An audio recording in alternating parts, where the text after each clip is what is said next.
मसीह यस्सु में आप सबकी सलामती हो। मैं ambassador of peace missionary evangelist sister Kiran, और आज मैं आपको दुआ की अहमियत के बारे में बताना चाहूँगी। कलाम पाक में दुआ की अहमियत को कुछ इस तरह से बयान फरमाया गया है। जब हम कलाम खुदा को देखते हैं तो लूका 18 बाब उसकी पहली से लेकर 8वीं आयत में दुआ की अहमियत को कुछ इस तरह से बयान फरमाया गया है। फिर इसने इस गर्ज से कि हर वक्त दुआ करते रहना और हिम्मत ना हारना चाहिए, इनसे ये तमसील कही कि किसी शहर में काजी था, ना वो खुदा से डरता, ना आदमी की कुछ परवाह करता था।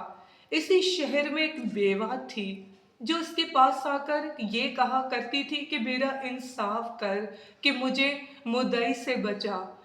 इसने कुछ अरसा तक तो न चाहा, लेकिन आखिर इसने अपने जी में कहा कि गो मैं ना खुदा से डरता, न आदमियों की कुछ परवाह करता हूँ, तो भी इसलिए ये बेवा मुझे सताती है, मैं इसका इंसाफ करूँगा। ऐसा ना कि बार बार आकर आखिर को मेरा नाक में दम करे। खुदाओं ने कहा, ये सुनो, ये बेइंसाफ काजी क्या कहता है, बस क्या खुदा अपने बरगजीदों का इंसाफ ना करेगा जो रात दिन इससे फरियाद करते हैं? क्या वो उनके बारे में देर करेगा? मैं तुमसे कहता हूँ कि वो जल्द इनका इंसाफ करेगा।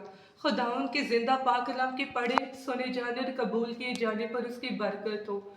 हम जब दुआ की अहमियत को कलाम खुदा के हवाले से देखते हैं तो लूका 18 बाब में दुआ की अहमियत को वाज़ेह तौर पे बयान फरमाया गया कि फिर एक बेवा और काजी की तमसील भी बयान की गई है कि एक बेइंसाफ काजी था कि वो ना तो खुदा से डरता था, ना आदमी की कुछ परवाह करता था, तो भी उसके पास एक बेवा औरत था, रोज आती थी कि मेरा इंसाफ कर, मेरा इंसाफ कर।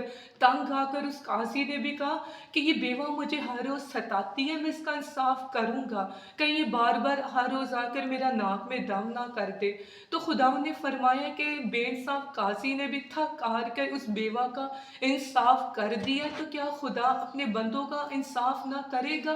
खुदा जो इतना आदिल बादशाह है, जो इतना रहीम है, जो बादशाहों का बादशाह है, जो मालिकों का मालिक है, जिसके आगे दुनिया का कोई काम नामुमकिन है, जो बहुत इंसाफ पसंद मेहरबान बादशाह है, जिसकी रहमतों की कोई हद मुकर्रर नहीं, वो क्यों ना अपने बंदों की दुआओं का जवाब ना देगा? वो क्यों ना अपने बंदों का इंसाफ करेगा?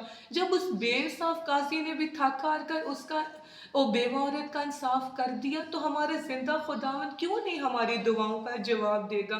तो लूका 18 बाब में दुआ की अहमियत को वाज़ेह तौर पे फरमाया बयान फरमाया गया है। इसी तरह ज़बूर 145 की भी आयत में बयान फरमाया गया है कि खुदावन इन सब के करीब है जो उससे दुआ करते हैं। फिर अगली आयत में बताया कि खुदावन इन सब के करीब है जो उससे सच्चाई से दुआ करते हैं, जो उससे डरते हैं, वो उसकी दिल की मुरादों को पूरा करेगा। दुआ क्या है? दुआ का मतलब है खुदा से बातें करना। हमारा खुदावन कहता है कि talk with God, walk with God, कि हमें खुदा से हर वक्त बातें करने की ज़रूरत है, हमें खुदा के साथ चलने की ज़रूरत है। So we need to pray all the time, every time.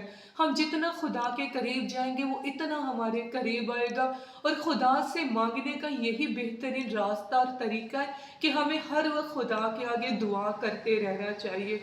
हमें हर वक्त जो भी हमारे रोज़मर्रा की हमारे जो मसले मसाइल है, जो हमारे फैमिलीज इशू है, जो भी फाइनेंशियल इश्यूज है, हमें उन सब मसले मसाइल को अपने खुदावन के आगे पेश करना चाहिए। हमारे खुदावन के आगे कोई काम नामुमकिन नहीं है। वो एक दिन आपकी भी सुनेगा, आपका भी इंसाफ करेगा, और आपको भी अपनी बरकतों और रहमतों के दरवाजे खोल देगा।